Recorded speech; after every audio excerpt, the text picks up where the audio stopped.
Welcome to the Space Dreamers podcast, a Sumadre production. 1, 2, 3, 4. Lift off and the clock has started. Roger, 0J, and I feel fine. Roger, 0J, and I feel fine.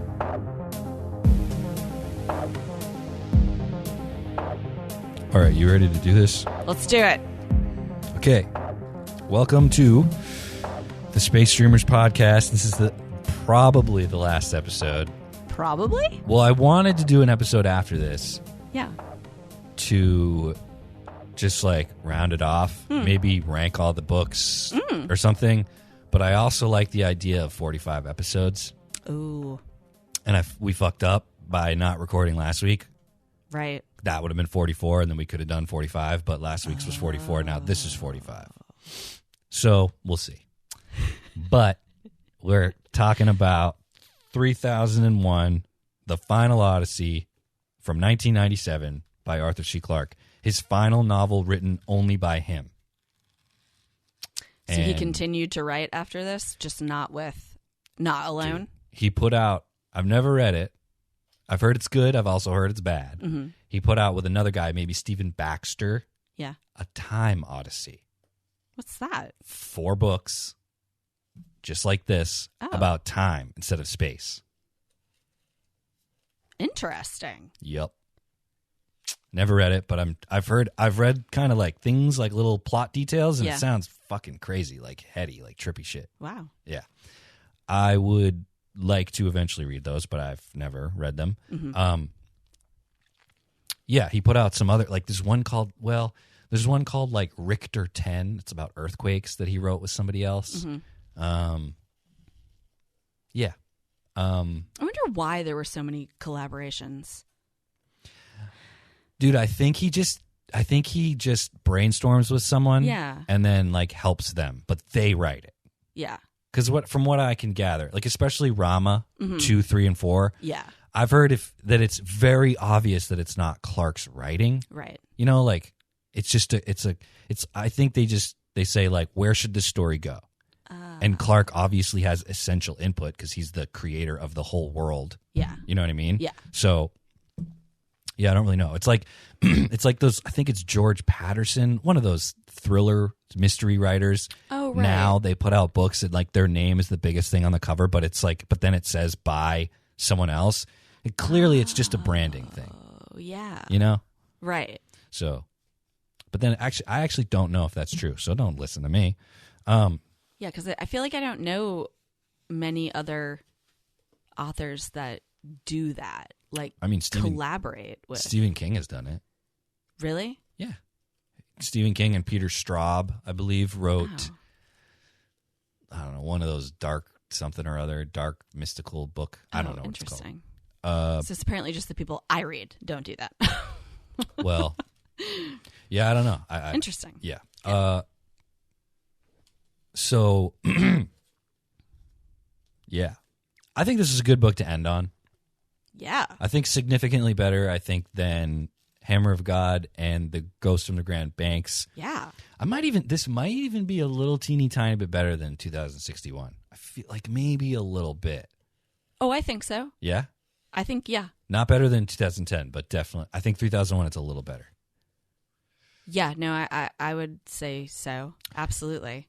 Because I remember what I used to think about this book, because you can't retain the whole thing in your memory, especially as time goes on. Yeah. Was that what was so cool about it is the whole idea that we are basically like, we have, like it was 1,000 or 500 years after 2001, the creators of the monolith received the news that what happened in 2001 happened. All right. And then, so 500 years later, Right. the monolith will receive its next instruction, Right. which is what happens in 3001. Yeah. So then the idea is that, like, now we're going to wait another 1,000 years to find out Right. what the next step is. Yeah. But wait, what's that line at the end where he says their God is still a child? Do you remember that? It's the epilogue. And it's funny because when I was... He's talking about Bowman, right? Or what? Well, it's funny because I was actually, when I was going back through all my tabs and stuff, I got to that and I, because it's beautiful, it's technically one sentence because there's a semicolon. True. But what's so odd about it is it's in quotations. Isn't that odd? Well, no. It means I think that's the only thing ever spoken by the creators of the monoliths in all 4 books. Because it's weird that we is capitalized, but it says we and it's in quotes. This is what they said. Right. So they're talking about in the epilogue, it's the monolith makers, right?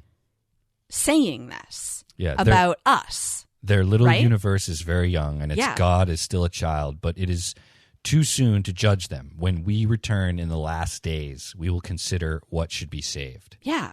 That's a weird ending. I mean, I like it. It's mysterious and it's nice. Yeah. But it's a little weird. Like, what do you mean, what should be saved?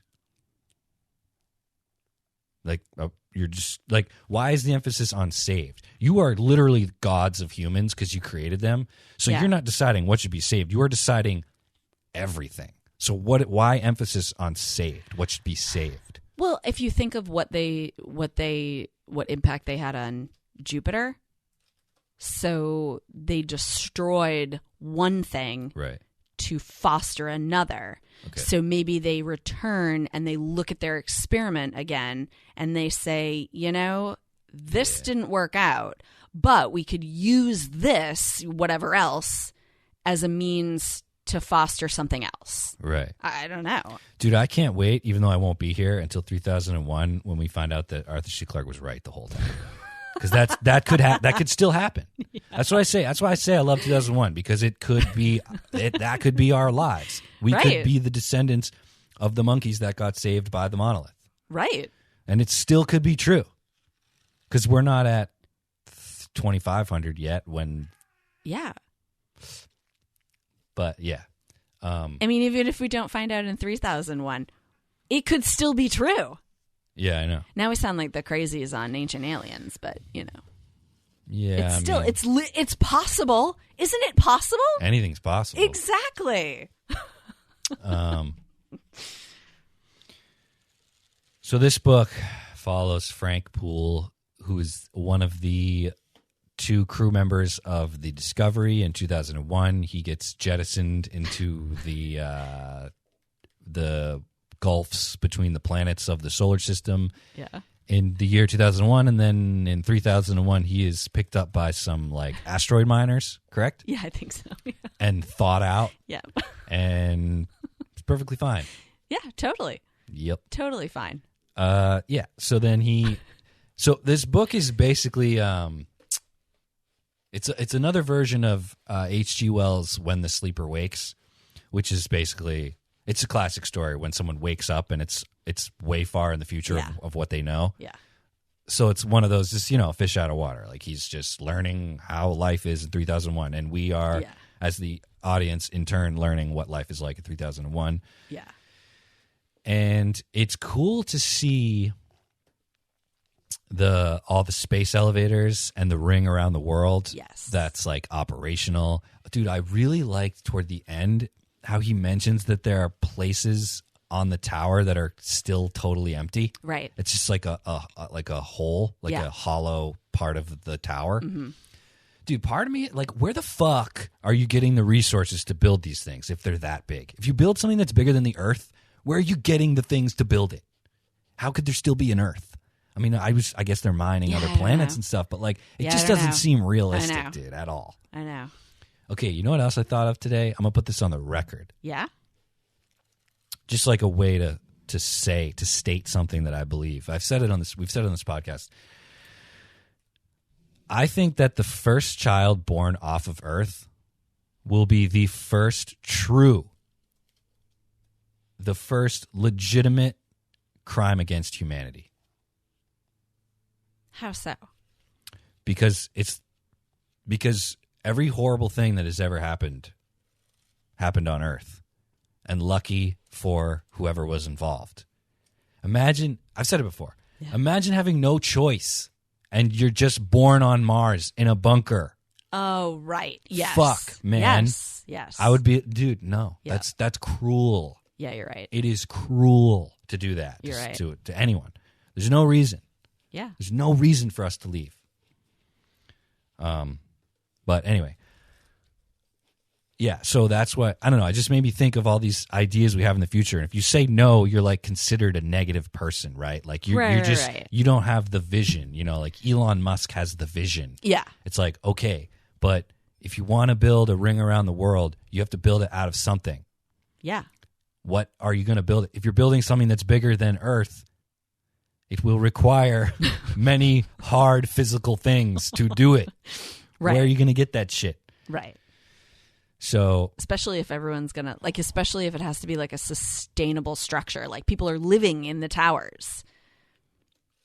It's so ridiculous. I mean, it'd be one thing if it was like, you know, like a giant antenna type loose, you know, just like a skeleton structure. Right. But this we're talking about like it's an inhabitable. You're right. That's a lot of material. I mean, it's just sci-fi, right? Like it's not supposed to be real. Mm-hmm. Just the things, I don't know, maybe because it's like the last episode. I just keep thinking about like the way sci-fi. Yeah.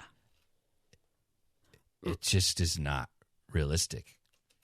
But I think that I guess what I'm getting at is like when you say that, you know, like this is that idea like anything's possible. Like don't aim low, aim high. Like you can achieve anything. It's like not if there aren't physical things that you need to achieve that thing. Like not if those things don't exist. Yeah. But so for instance, maybe we can make it out of all the plastic. Are you familiar with a building? Are you familiar with Dubai? Yeah. Okay, there's a building there. It's called the Burj Khalifa. Yeah. It's the largest building in the world. Right. Dude, did you know that is literally there just to say that they did it? Yeah. Did you know that that entire building is not connected to any plumbing system? Really? Every morning, tanker trucks pull up to the Burj Khalifa and pump all the shit, all the sewage into the truck. Yeah. And then they drive it out to wherever it gets treated, whatever. Why? What? Why? I don't know. My point is that's just one fucking skyscraper that doesn't have fucking plumbing.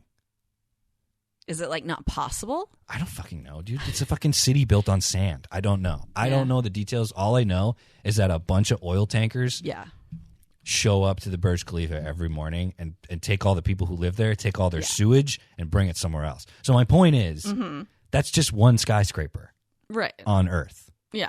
Imagine like a whole ring around the world. What would you do with the sewage? Would you just shoot it out into space? Like seriously. Yeah, like pump it up instead of down. Yeah. I don't know. Yeah. No, I definitely do hear what you're saying. I mean, we've said a lot of things before about, you know, it'd be nice if that was the way that it was, but like we are intimately tied, you know, physically intimately tied to this planet. So you can only go so far and stay so long. Right. You know, and we talk about and that's why what we're reading is science fiction. Yeah.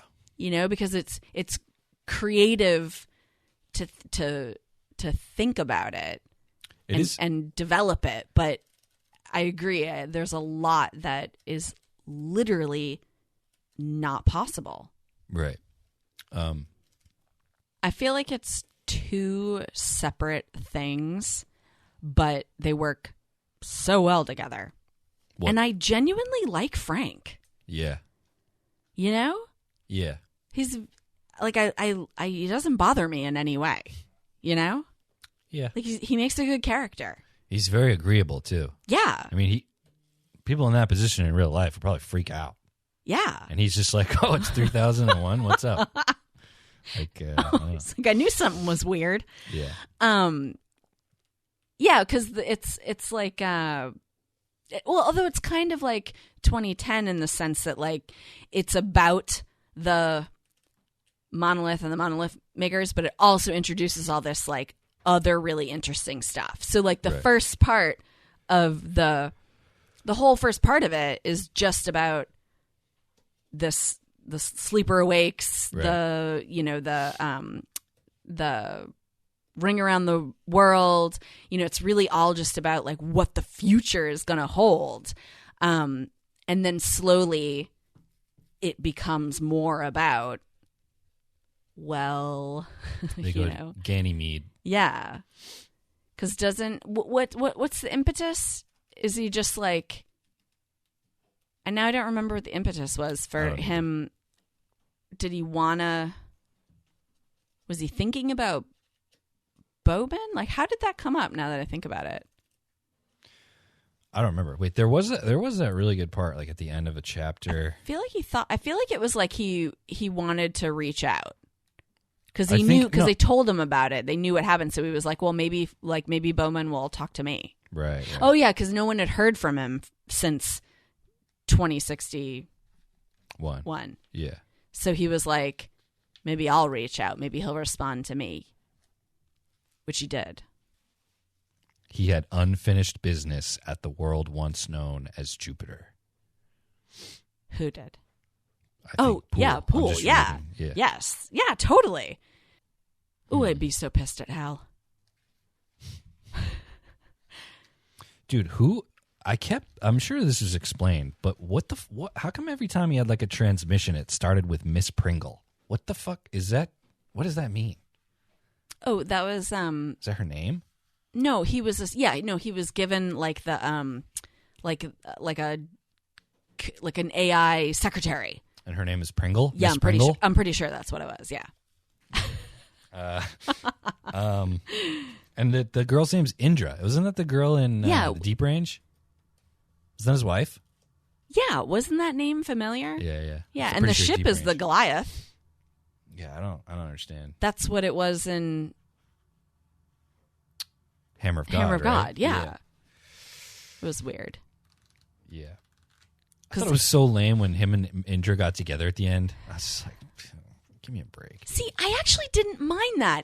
And the reason why is because it was consistent.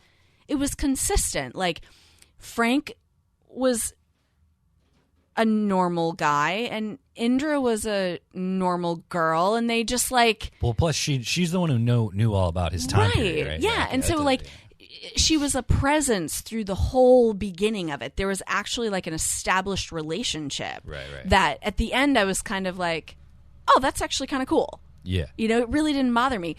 Like the relationships in this are really were done well.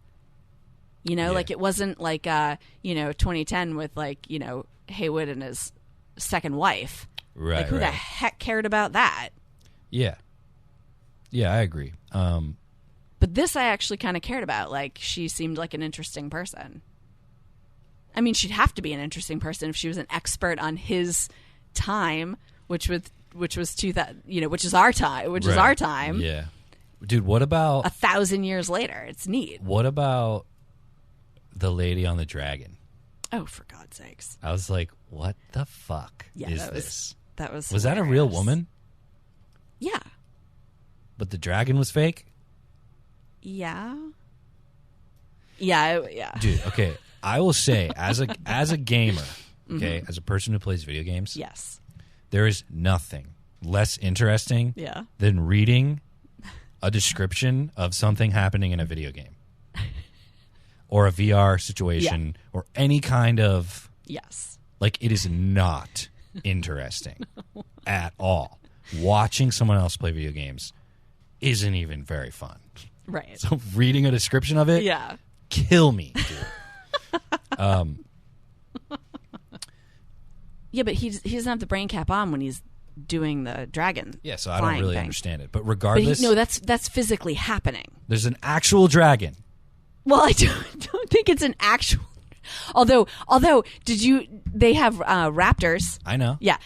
Is the lady on a dragon or not? I don't think it's an actual dragon. Is it a living creature? No, I don't think it's living. I think it's like a... Mechanical? Yes. Okay. Something like that. They must have had some extra metal lying around after building the ring around the world to build a fucking dragon. Well, the thing that I was confused about is the spatial area that they were doing this in. Yeah. That didn't add up. It could be massive. But how could Very it be? well could be. How?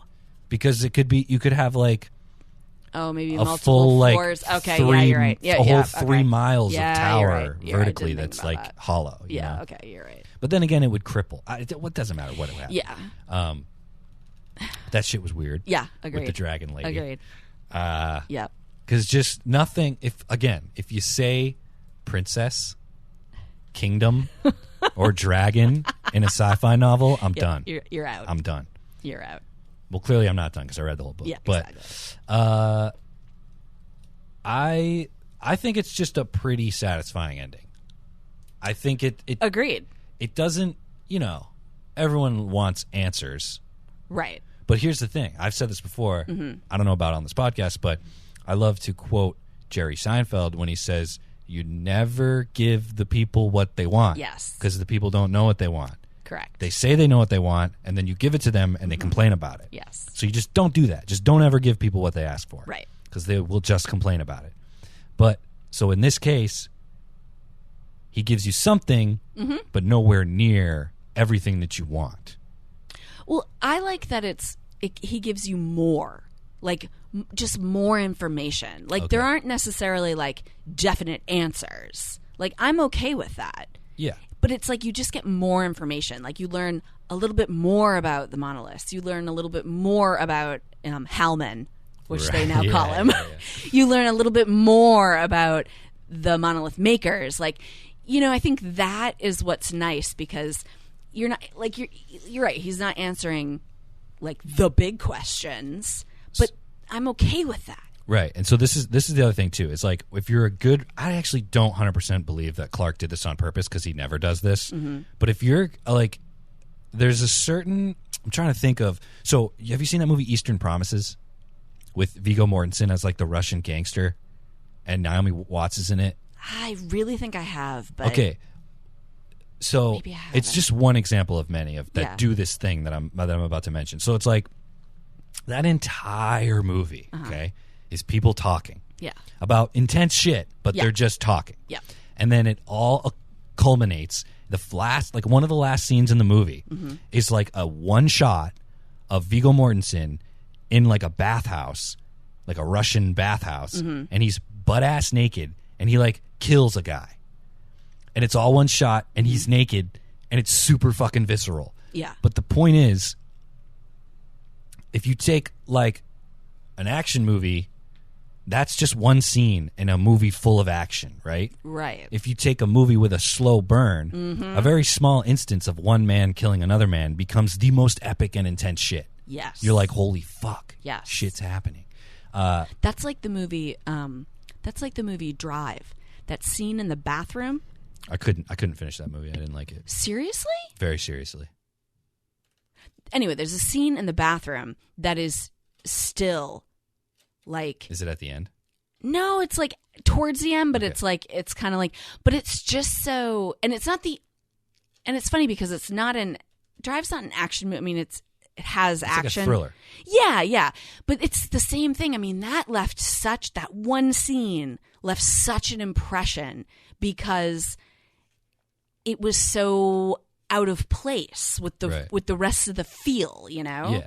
So one other example I'll give before I actually relate it to this book is there's a video game called Alien Isolation, which takes place in the Alien universe. You play as Ripley's daughter, and she's on this ship, and the whole gimmick of the game is that it's you and one alien, one xenomorph. Yeah. Okay. On the whole, it's a space station. It's not a ship. It's a space. It's like a floating city. Yeah. You and one xenomorph. Yeah. That if it sees you, you die instantly. So you have no way to kill it. You cannot fight it. All you can do is run away and hide. and you have to do all these things while avoiding it. Really? Yes, and it's a very long game. It's single player, story driven, so it took me like 30 hours to complete. Wow. Like hour 15.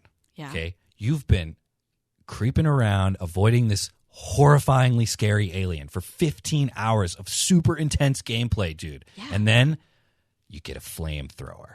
Oh, fuck. You can't even kill it, but with a flamethrower, you scare it away. So now you can run right up to it. You're no longer hiding. You still have to manage the fact that you have a flamethrower with limited fuel. Right. But all of a sudden, it's like you're given this key to like it's just an amount of freedom in the game that you never had. That's cool. Right? Exactly. Yeah. So now it's like you can't even kill it, like I said, but you have the ability to. It just frees you up. Yeah, it just opens like a whole nother realm of possibility. Right. Whereas in most games, you kill many, many, many people and creatures throughout the whole thing. Yeah. So to relate it to this book, he never tells you what the monolith makers are, what they look like, anything about them. Yeah. But then at the very end, you get one sentence that I'm just realizing now that comes directly from their mouths. Oh, yeah. So if you just like, who cares about that? But after reading 4 books and getting nothing or getting very little, this becomes like the most amazing part of the whole series. Yeah, you're totally right. Like everything you want to know, you're not going to know. No. But you're going to get a sentence. Right. That's going to give you something. That's crazy. After getting nothing. Yeah.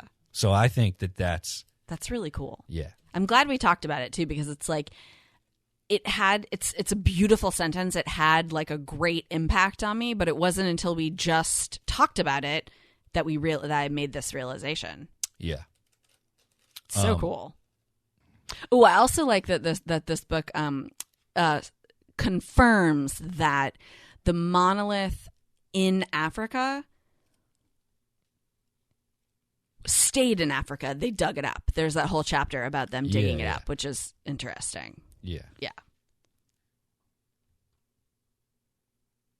Ooh, I loved this part here. What? He was barely conscious of time as Goliath gained speed, moving more swiftly than any comet that had ever fallen sunward from interstellar space. The Earth, almost full, still spanned his field of view, and he could now see the full length of the Africa Tower that had been his home in the life he was now leaving. Perhaps, he could not help thinking, forever. When they were 50,000 kilometers out, he was about to view the whole of Star City as a narrow ellipse enclosing the Earth. Though the far side was barely visible as a hairline of light against the stars, it was awe-inspiring to think that the human race had now set this sign upon the heavens. Then Poole remembered the rings of Saturn, indefinitely more glorious. The astronautical engineers still had a long, long way to go before they could match the achievements of nature. Yeah, yeah. Just awesome. Yeah. I just loved it. How about this one? He wondered if there were still self or state-appointed censors in this day and age, and if their efforts at improving other people's morals had been more successful than in his own time. Yeah. That goes to like what Crichton said. So, seriously. What? If someone, like by the time we're old, if someone could guarantee that you could be frozen and then revived, would you do it? I don't do hypotheticals. What do you mean? You got to be more specific. Okay, so I'd rather do it now so that I could wake up in 1,000 years in this body and not an 80-year-old dude's body. No, see, that's the thing, though, is that's what I think about. I think about that, no, I want to live my life, fully, right? But then, like, say, like, we get to, like, like 80s, and I'm doing pretty good, and we then have that technology, right? I kind of feel like I would do it. I kind of feel like even if I like, woke up and Was it, Yeah, because you'd be able to see the world. Yeah. Okay, I would then yes, totally I would do that. Yeah, I mean, yeah, why not? Now, obviously, they couldn't guarantee that I would get woken up. I would get woken up. Right. They couldn't guarantee that, but I would only do it if the and I understand that would be a risk, right? Yeah, because but you'd be old, so that would be okay. Right, that's what I'm saying. Like, I wouldn't do it now, but I would definitely, because like I don't believe in the future that much, but just to know, like just to see what it was like. I don't need to live in it. I just want to know what it's about. Right. Even if I had just had like a year, if they were like, you can be frozen, we'll wake you up whenever, you'll only live another year, I think I'd still do it. I probably would too. Yeah. That would be a cool movie, right? So imagine like 80 years from now or whatever, like 50 years from now. Yeah. They do that. Let's say there's like a period of time where that's a thing that people are doing, right? Let's say like for 10 years, 10,000 people get frozen. Yeah. And then very far in the future, they're woken up by a society that knows that they came from some fucked up shit. And so they isolate them. Yeah. They like treat them like a pest. Like District 9. Yeah. That would be a cool story where like they keep all the past people together in their own little area. Right. Because it's like, you guys come from poison. Yeah. And we don't need that shit in our society. Yeah, they wouldn't want it. Yeah. Oh, I like that idea. You could have a movie where that would be the whole thing. That would be cool. Yeah. Yes. But I don't know. It's whatever. It would be cool, I think. Yeah, no, it's a great premise. I mean, depending on what you do with it, could make it or break it. Because in my mind, the way the Hollywood version would go would be the people being held would rise up. Yeah. But in my mind, I don't think that's a good idea. I think the people in the future are smart to keep them sequestered. Yeah. But anyway. I like that idea. Well, let's hope that that's not what we wake up to. This line is funny, dude. It's what?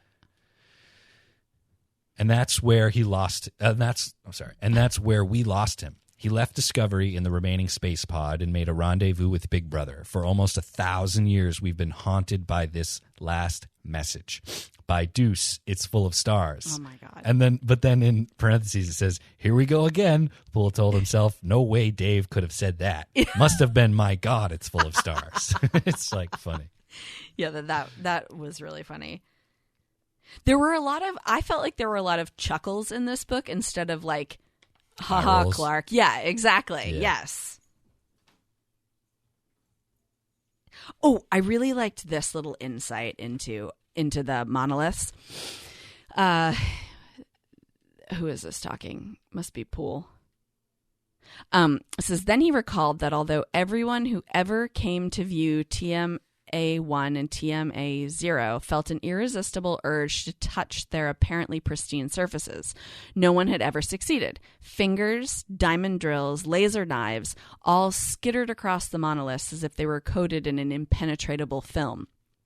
Or as if, and this was another popular theory, they were not quite in this universe, but somehow separated from it by an utterly impassable fraction of a millimeter. Yep. I just love that little insight. I think I definitely have that marked. Yeah. That's a great concept. And that's what I'm talking about. Like, I don't need to know the answers. I don't need to know whether that's true or not.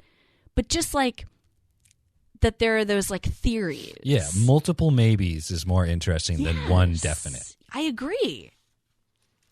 I have here. Wait, okay, this part I think confused me. Yeah. When I look at it, I get confused about being confused. So you tell me. Okay. If it says, and once by accident, 36 years later, when the USS Galaxy was hijacked and forced down there, and her sister ship Universe had to go to the rescue, it's all here with what little our robot monitors have told us about the Europans. 36 years? What? 36? So that means something happened. Wait, start it again? What is it? Okay. He's talking about he's talking about the plot of 2061. Yes. Okay. So what happened 36 years before 2061 in the timeline of this book? Read the first sentence. I mean, you could go back even further because he said He says 36 years later, so whatever comes before that must be what he's talking about. But I don't. Dr. Kim brought the screen. Hold on.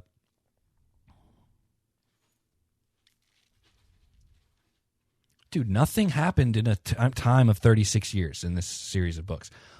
All these worlds are yours except Europa. Attempt no landings there. The same message was repeated about 100 times. Yeah. Then the letters became garbled. And we never tried to land there? Asked Poole. USSS Galaxy. Oh, only once by accident. 36 years later. 36 years later, after you received that message, 2010 to 2061 is not 36 years. Yeah, that is. It's 51 years. So what the fuck? Weird. Like, I don't get what happened 36 years ago. What happened 36 years prior to 2061? Like, I don't know. Yeah, that's weird. So that doesn't make any sense. I don't know. It seems like a typo. Maybe. Anyway.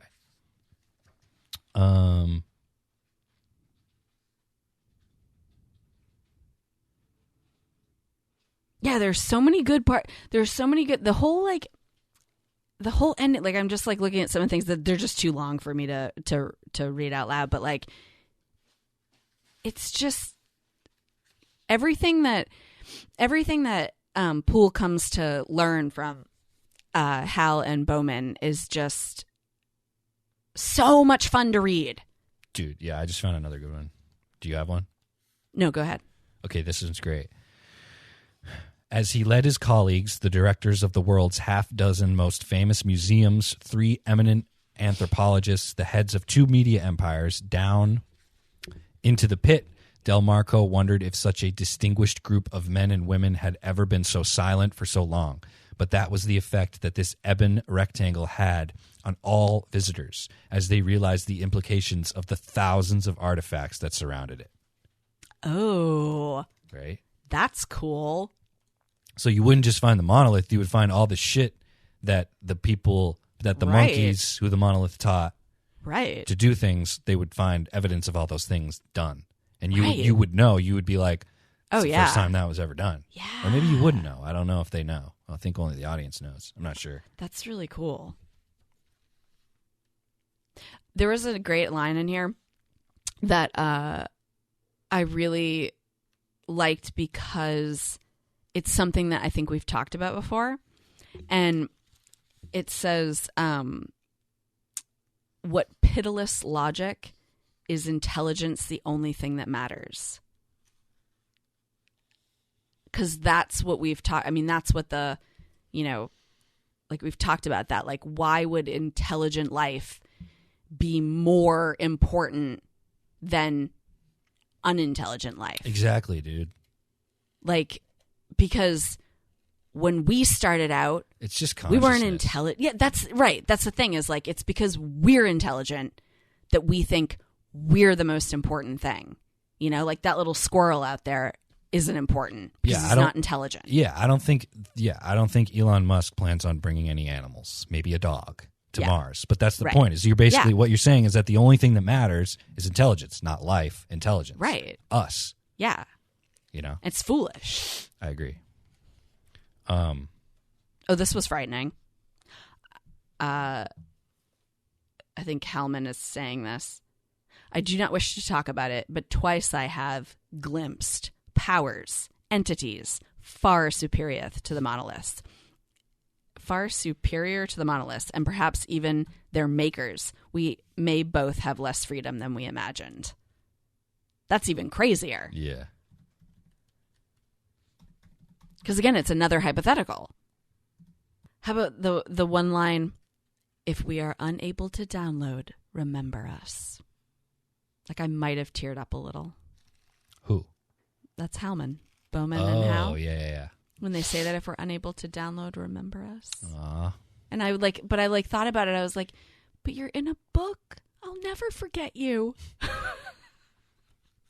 Like they're real. Oh my God. I marked this. I don't know why. The Grand Ganymede Hotel, inevitably known throughout the solar system as Hotel Ganymede, was certainly not grand, and would be lucky to get a rating of 1.5 stars on Earth. As the nearest competition was several 100 million kilometers away, the management felt little need to exert itself unduly. That's hilarious. Imagine that. Imagine being in a hotel on a moon of Jupiter and being like, the food here sucks. The hotel staff is like, without us, you wouldn't be able to breathe. Yeah, exactly. Okay, my last mark was Oh my God. was the pitiless logic one. Wait, I checked. Yeah. Oh, dude, I think I marked this whole chapter because it was just great. What chapter? The madness of mankind.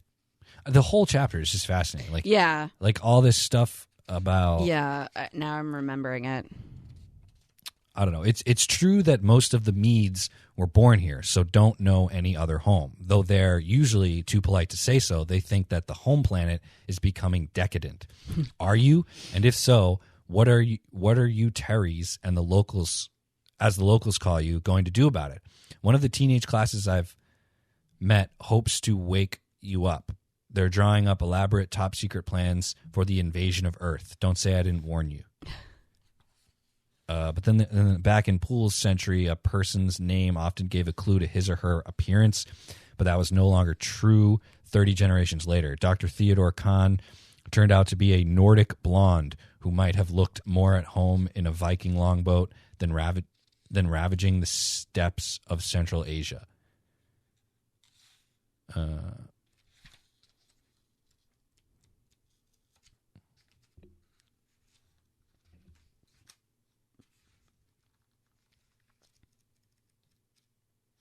I don't know.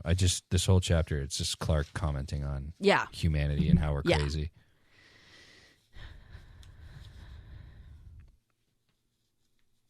That's the thing that's interesting is, we were talking about Imperial Earth and how we were kind of like, I rolled the entire time when he comes to Earth and it's like, describing the future and blah, blah, blah. But like that didn't happen in this one with Poole. I didn't feel like that. And maybe, I don't know. I don't know why it was different. Yeah, I don't either. Maybe because it's the end. And you just got to savor it. You can complain throughout this whole thing because there's more coming. You're like, the shit better improve. But now it's all you got. Yeah. But maybe it could have also been that it was like, he's describing like the mundane and, like the physically mundane. But in this, it's more like talking about society and people and, like the psychology and, things like that are different that have changed. Maybe that's the difference between the two. Yeah. And I think I just don't have the time to go through that whole chapter right now, but I realize actually toward the end he gets into religion. So I think it's, it's just Clarke's area to just shine and like give his opinions. Yeah, definitely. Which are usually just really well written. Absolutely. Yeah. So I don't know. Unless you have anything else to say, I think we could, it's a good book. Oh, yeah. For sure. Definitely. Wasn't difficult to get through, I didn't think at all. No, definitely not. Yeah. So you want to talk about Finch? Yeah. Okay. What did you think about it? No, I want to know what you thought about it. I didn't finish it. What the? Oh my God. Okay, listen. What? Either the fucking dog dies or he dies and the robot takes care of the dog. And it's like heartfelt. Which one? How it ends? Where'd you stop? I want to know where you stopped. I stopped after the first tornado scene. I didn't get very far.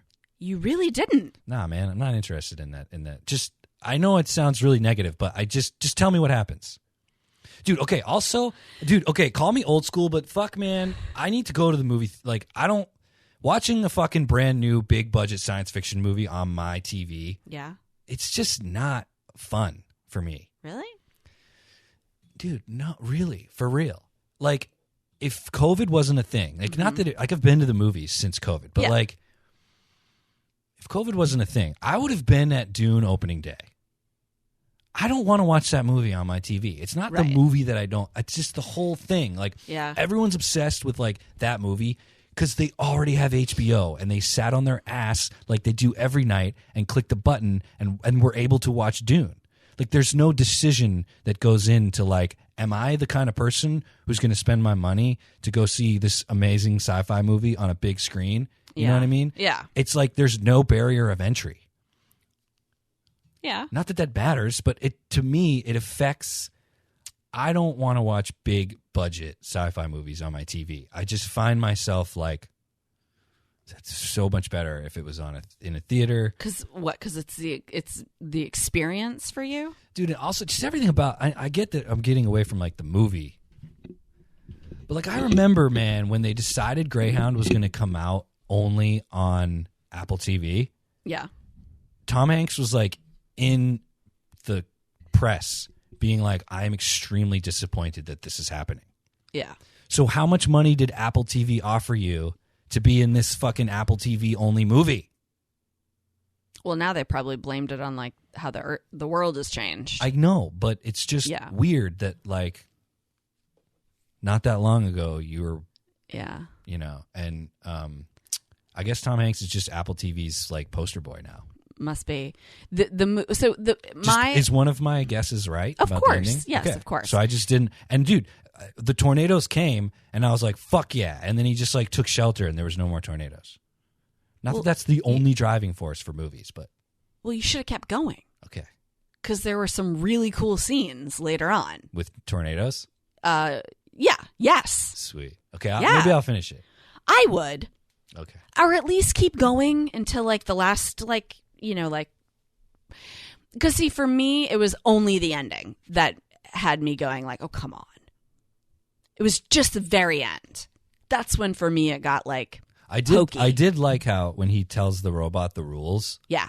You know that those rules are from iRobot, right? Yes. And then he just added the one about the dog. Like that was pretty clever. It was good. I like that's the thing. It's like once I realized what the premise was, I was like, oh, I get it. Yeah. I get it. Yeah. He's teaching the robot to take care of the dog. Exactly. Yeah. So. But I like as it goes on. I'm sorry to interrupt. No, you're fine. There's no fucking way his name is Finch, right? The dog's name is Finch. No, the guy's name is Finch. That's fucking weird. Well, it's his last name. It's not his first name. When he said it, I don't know, dude. It's just weird. Your name's Finch? What? It's weird. It's his last name. Just weird. Isn't that Finch like a dog's name? No. No? The dog's name is Goodyear. I'm saying, yeah, that's a dumb name for a dog. There's a reason why his name is Goodyear. You find out if you watch the movie. Okay. I didn't watch the movie. But I was just, I don't know, Finch reminds me of a bird. It just doesn't seem like, I don't know. David Finch? Lynch? What am I thinking? Isn't David Fincher? Fincher? Is that what I'm thinking maybe? Yeah, okay, yeah. All right, never mind. Finch is a dog's name, dude. Why would you name a dog after a bird? I don't know. I had 2 dogs. They had people names. Daniel and Peter. Okay, either way. I don't know. His name doesn't matter, so it's whatever. Okay. Yes, I think one of the things that I enjoyed as it went on was the idea that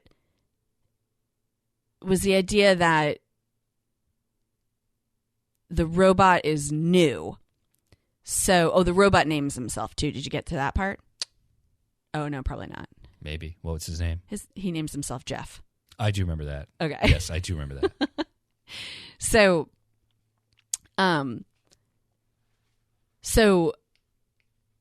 I liked that he's new to this whole robot thing, right? So he has to, in order to uphold those rules, he needs to like learn about the world and people and dogs. Like he has to learn about those things. So he's a baby. Right. So that was really interesting, in my opinion, how he didn't understand, speaking of the I, like, is that what was okay for him, the robot, was not okay for humans and dogs. So that was interesting to me. I really enjoyed like him like learning, like, and the idea that he was like, that Finch created him. Once he created him, it's like but you're responsible for yourself. Like, the robot is responsible for himself. Yeah. So that was really interesting. I mean, I liked the movie as a different view on AI. It wasn't typical of AI. See, I would argue the only thing that's new about that movie is the dog angle. Everything else, to me, it's like, felt like it had been done before. Like, I was sitting there and I was like, okay. Yeah. I was like, okay, I'm watching Tom Hanks create the first AI. Like, the first true AI. Like, right? I got the feeling that AI was a part of that future. And he just created his own? Yeah, like... Dude, that's still ridiculously impressive. Oh, absolutely. So my point is, I've seen that in movies. I've seen a smart person create an AI and have to deal with it. In what? So many movies. But like on that personal level? Well, that's my point, is that the only thing that makes this movie different is the dog. The dog angle. Yeah. Ex Machina is about creating an AI. Yeah. Upgrade is about creating an AI. Like, there's so many movies about Chappie. This reminded me of Chappie. It's Chappie. It reminded me of it. Except made with like no personality. Like just a straightforward, like, you know. Who? Dude, okay. The robot in this Chappie, movie? no. The movie itself. Chappie is such a, like, movie's hilarious. Grungy, like South African, Diane words in it. Right. It has flavor. Yeah. Finch is Tom Hanks and a dog and a robot. So we should have prefaced this entire conversation with, this is a Tom Hanks movie. Yeah. Like, it's a Tom Hanks movie. So everything you get from other Tom Hanks movies, you're going to get in this movie. For sure. I mean, and in that sense, for me, it didn't really matter what happened because I enjoy Tom Hanks and the Tom Hanks movie. But seriously, when the thing started, I was like, this is Castaway, only with the robot. Dude, there's something about, and again, I guess I'm just stubborn. Like, I liked it better when there was like the movie theater standard. Yeah. And now it's streaming. It's like obviously different. Yeah. Like, I accept that it's different, but I don't necessarily like it. Right. There's something about the aesthetic of that movie that just, it was like the cartoon lightning bolt on the brim of his helmet. It was just giving off like Japanese, like anime vibes. And I was like, I don't know how I feel about these. What helmet? The helmet that he wore when he went outside. Oh. It had a cartoon lightning bolt on right. it. Okay, yeah. And it was, I don't know, it's just something I was like, what is the vibe of I just can't tell. Yeah. Well, that's why I think it was in, like, they didn't actually like say it was futuristic, but it definitely was futuristic. Oh yeah. And created I think an AI by himself. Right. So I just wonder if that's part of the futuristic aesthetic. So the part, yeah. Because we don't get to see the world ever what it was before. But I think that's fucking cool. Yeah. Should come before wide is that there. Yeah. For me, when I saw the lightning bolt, I was like, what the fuck is that? Yeah. And there's too much assumptions going on here.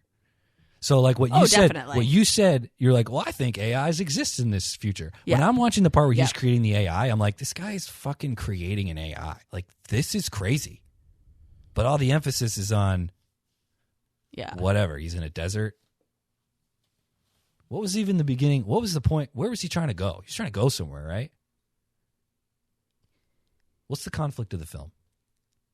They have to leave because the storm's coming. Right. And they'll never survive because the storm's because they're running out of food. Oh, it's going to take 40 days or whatever. That's right, yeah. Okay. Where are they? Are they in the Midwest? Did we ever know? Yes, no. Kansas? No, they said it. He said it. Texas? St. Paul, Missouri, something like that. Really? Yeah, it was something like Missouri sounds familiar. Yeah, it was like in... No, he was in... Okay. Where was he? Wait. Okay, time out. Here's another reason I didn't like this movie. What? Okay, it brought up... It provided for itself a phenomenal...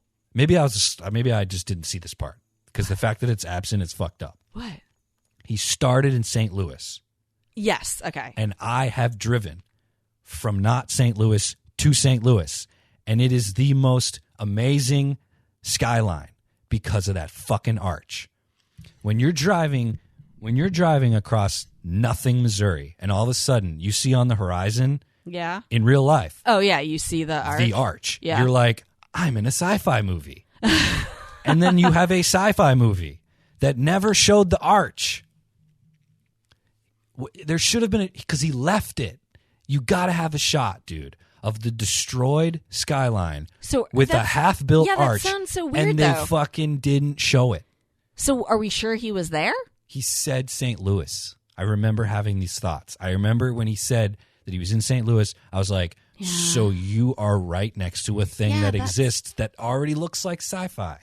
Yeah, that doesn't make any sense. You're right. It's nitpicky, but nothing in the movie like rubbed me the wrong way, but nothing rubbed me the right way. Right.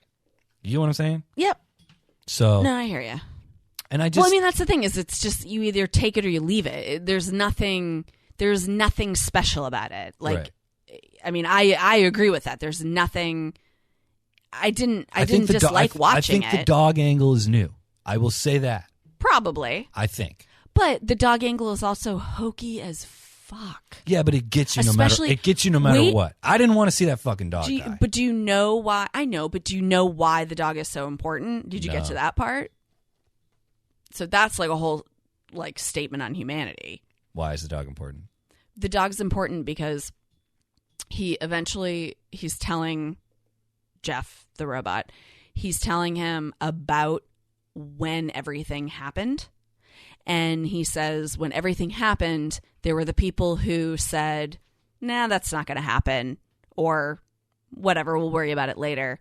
And they just went back into their houses and they were, gone. Whereas he and a bunch of other people took it seriously and were able to survive. Okay. So he talks about how horrible it was as time went on. And that's when it turned into like a, like Walking Dead situation where it's like, every man for themselves and, people are killing each other over, the last can of peaches on the shelf or whatever, Yeah.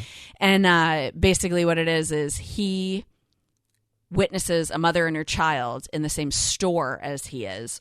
And he hides from them because the little girl has a gun. And the mother says, shoot, protect, you kill, shoot that, use that.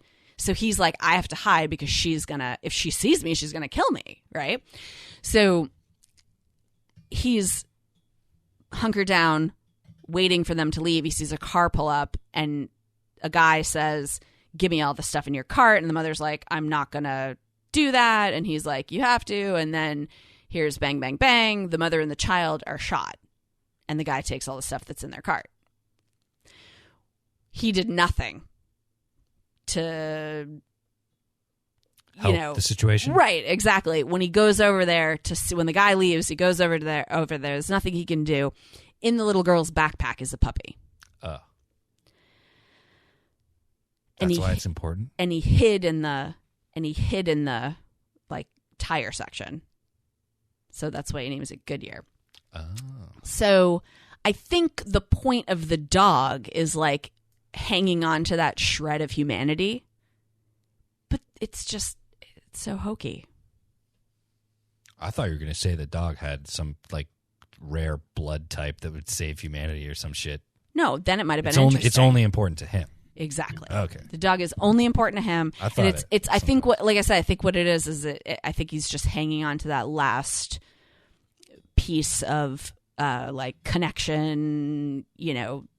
Humanity's taking care of it because he couldn't take care of the. You know what I mean? Yeah, but the reality of dogs and humans trumps that no matter what. Because in reality, regardless of whether that happened and hanging on to humanity, if I know I'm going to die and I have a dog that probably won't die for maybe 5 years, I would definitely want someone around to take care of it so that it doesn't starve and die. No, I agree. That is more impactful because we're all humans, right. Most of us, and we all love dogs. Right. Than Goodyear situation. So that's what I'm saying. Couldn't you just left it at that? That would have made a, you know what I mean? Yeah, Instead, it's like there's this whole like heart wrenching backstory. That's what I'm saying. Yeah, I also want to say that no one should listen to me when it comes to my opinion about this movie because I didn't watch the whole thing. But yeah, that is a good point. But another thing that I thought I would love about it. Remember, I told you I was like sci-fi and tornadoes. Yeah. So it's another reason why I would argue. I mean, besides the fact that they're just not very good movies, but like why Jurassic Park now it's like not as impactful as it was the first time you saw it, right? Because of the filming techniques in the 90s. So when you have decent special effects because it's 1995 and you're making the movie Twister, yes, you have to hide the tornadoes, right? And you have to. Every shot of the fucking tornado matters. Yeah. A lot. Oh, yeah. So every shot of the tornadoes in Twister are fucking gorgeous, fucking horrifying, and fleeting. Yeah. So then I love CGI. Like I like good things that look good in CGI. But then it's just like broad daylight tornadoes. And I'm just like, yeah, there's a digital tornado. Yeah. You know, and it's just like. Whereas, you know, it's the same thing with Jurassic Park. I read a quote from like David Fincher who was talking about. He's like, when you watch, he's just like, I admire the restraint when it comes to Jurassic Park. Like there are not that many shots of dinosaurs. Yes. You know what I mean? Like, because of the budget and the fact that if you show it on the screen for too long, it looks fake. Right. So now you can show anything on the screen. And that's funny too, because doing that also leads you to make other choices about what you are going to show. Right. Which goes back to, I mean, one of the most impactful scenes in Jurassic Park is that friggin' water on the vibration. Right. Yes. And so the energy spent on that, if they had transferred that to seeing the dinosaur in some other way, like you would have missed out on that. Yeah, imagine if that shot was actually a CGI foot. Right. Like stamping on the ground. Right. That would be like, ooh. Yeah, so your point is definitely valid. Like it wouldn't be like certain things wouldn't be the way they are if it weren't for those decisions. Yeah, and like I fully understand like that this is probably just my own perspective. Just I don't know, man. Movies that aren't in the theater, like they just feel cheap. No, I agree with you. That movie just, I don't know. Maybe it's I don't know. It's a Tom Hanks movie. But then, dude, I can tell, looking at Dune, that movie was not made for streaming. No. But Finch, like, it's just you're kind of like, yeah. I don't know if this would do so well in the theater. I mean, it's Tom Hanks, so but yeah. No, Dune is awesome to watch. Like, I bet it is. Story aside, it's amazing. Yeah, and it, like the quality of everything, and there's a lot of CGI in that, right? But it's like the quality of everything is exceptional. Yeah, yeah, yeah. Speaking of sci-fi, I watched a movie last night. It was a movie that I at one point was going to suggest that we watch, but I couldn't find it anywhere, like for free. Okay. Not that matters, but it's just easier when we can just stream it or whatever. But it's on Hulu now, and it's called Boss Level. Have you heard of it? I think I've heard of that. Yeah. Is it about a video game? No, it's not a video game. It's one of those like Groundhog Day things where the same thing, like he's stuck in a loop. But I found it totally entertaining. And like as far as sci-fi goes, it was pretty good. But it has like Frank Grillo, I don't really care about, but it has Mel Gibson is in it, and he's not in it a lot, but his part is awesome. Right on. And Naomi Watts is in it. Wow. And like her part is great too. There's a whole bunch of like ridiculousness in it, but it was a pretty good ridiculousness. Like it worked for the most part. Is it action? Oh yeah, the whole thing. Is Frank Grillo the main character? Oh yes, definitely. Yeah, I'm not really into that, but that's yeah. Yeah, it was. I would recommend it. I mean, you probably wouldn't watch it, but I think that movie Bloodshot looks good. What's that one? Vin Diesel. He's like I don't know, like a dead, like a Return from the Dead, like superhero or something. No, I've never even heard It came of this. out. I think it came out in March of 2020. I think it came out. It was like one of the last movies that came out in the theater. Really? It looks crazy. That's so funny. I've not seen anything about that. Yeah. I love Vin Diesel though. Yeah. Boiler Room and Pitch Black. Those are like my Vin Diesel movies. Yeah. Pitch Black is the jam for sure. Oh my God. I will never forget when I first watched that movie. Me either. It was so good. I did it illegally. Well, not illegally, but I was too young. Yeah. And Mom didn't want me to watch it, so I borrowed it from you. Oh, yeah. I think I watched it like Christmas Eve or something. I think. And That's awesome. yeah. Dude, that movie is it's just so quotable. Like, why is he such a good character? Like, why? I don't know. Is it his portrayal or is it the character? I think it's his portrayal. Yeah. I really do. Remember the part where he meets the guy with all the whiskey? Yes. And he's like, he says his name and he's like, Antiques Collector. Yeah. And then Riddick's like, Richard B. Riddick, convicted convict, murderer. But when you hear, you're like, you're badass. Yeah. Like, that's not a good thing. No. You shouldn't be those things. Right. But you're rooting for him when, it's, Yeah. It's not like a new thing, but it's just, Oh, I think it's his absolutely. delivery. Yeah, definitely. Also the filmmaking. Like, there's so many shots in that movie. Definitely. Like, Yeah. when's the last time you watched it? Maybe like I definitely had Mallory watch it. So Okay. within the past 10 years. Okay. Yeah. Yeah, like, I don't know. I like when you go, dude, there's someone, like when I don't know, when he's like, what would you do if like blah, blah, blah? He goes, ghost you, motherfucker. That's what I would do. It's like, whoa, you are a murderer.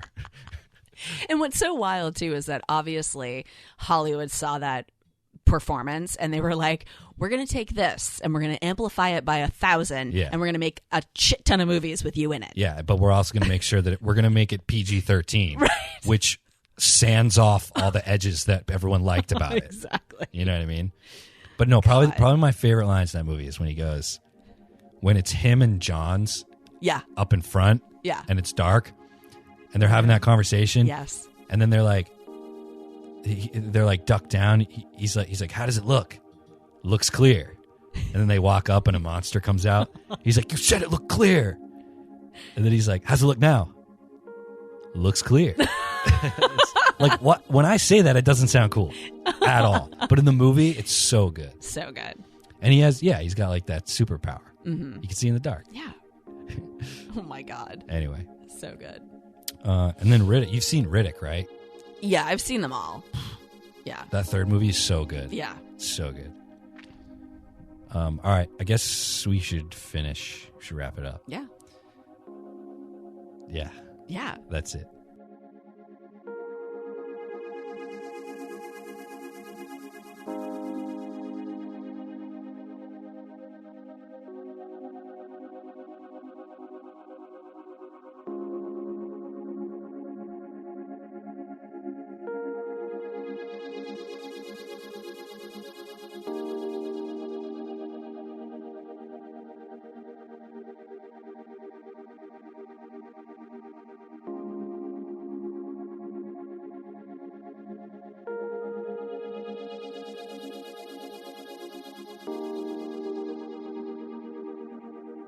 This has been a Sumadre production.